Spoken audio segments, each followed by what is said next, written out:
Palang araw po sa ating lahat. Welcome back po sa ating 365 Daily Devotion with Pastor Russell Ocampo.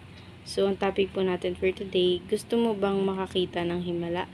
At mayroon tayong concept na sign, miraculous. There are two kinds of sign, miraculous sign and practical sign. Miraculous sign like healing, wonders, and fulfilled prophecies reveal God's power and point people to Christ in John chapter 20 verse 30 to 31. And practical sign, however, it involves God's guidance through His Word, godly counsel, inner peace, and answered prayers. And His glory revealed, both of kind, remind us that true signs are meant to deepen faith, not just satisfies curiosity. At ngayon naman po makikita natin to sa Hebrews chapter 2 verse 3 to 4. Ang sabi po dito, Moses answered, "What if they do not believe or listen to me, and say, the Lord did not appear to you?" Then the Lord said to him, "What is that in your hand?" A staff, he replied. The Lord said, "Throw it on the ground." Moses threw it on the ground, and it became snake, and he ran from it. Then the Lord said to him, "Reach out your hand and take it by the tail." At ngayon naman po, i-share ko na po yung mga natutunan dyan sa naging topic po natin for today. Simulan po natin sa teaching. First teaching, miraculous sign, validate the messenger. So, yung mga miracle pala na sign ng Panginoon sa Kristo, binavalidate din pala yung mga mensahe ng mga prophecies simula ng sinaunang panahon. At ngayon naman sa second teaching natin, miraculous sign confirm the message.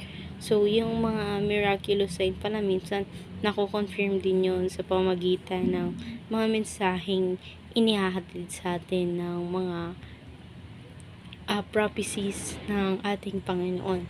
At ngayon naman sa ating third teaching, miraculous sign reach their climax in Christ's resurrection. So, minsan yung mga miracle na galing kay God, nare-reach nun yung kapangyarihan ng Panginoon. And syempre, yung resurrection na rin niya. At ngayon naman sa ating application, first application, believe in God even without seeing miracles. So, kailangan natin maniwala sa Panginoon kahit na hindi tayo mismo nakakakita ng himala or wala pa tayo nasasaksihang himala. At ngayon naman sa ating second application, be blessed by believing that Bible is enough. So, maniwala ka lang pala sa Biblia is enough na para sa Panginoon. And syempre, ang kapalit naman ng paniniwala mo sa Biblia is yung blessed na ibibigay sa iyo ng Panginoon. At ngayon naman sa ating third application, be God's living miraculous sign. So, maging rin pala tayo, living proof na ang miracle ay totoo sa ibang tao.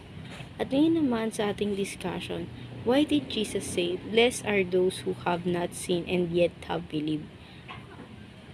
Para sa akin, sinabi ng Panginoon upang sa ganun, yung mga taong hindi naniniwala sa Panginoon at yung mga taong hindi pa nakakakita ng miracle sa Panginoon ay kailangan sa pamamagitan ng biyayang ibinibigay sa kanila ng Panginoon, doon yung nagiging way upang makilala nila at syempre maniwala sila sa ating Panginoon kasi hindi man sila nakakita ng himala or mga kagalingan na ginagawa ng Panginoon.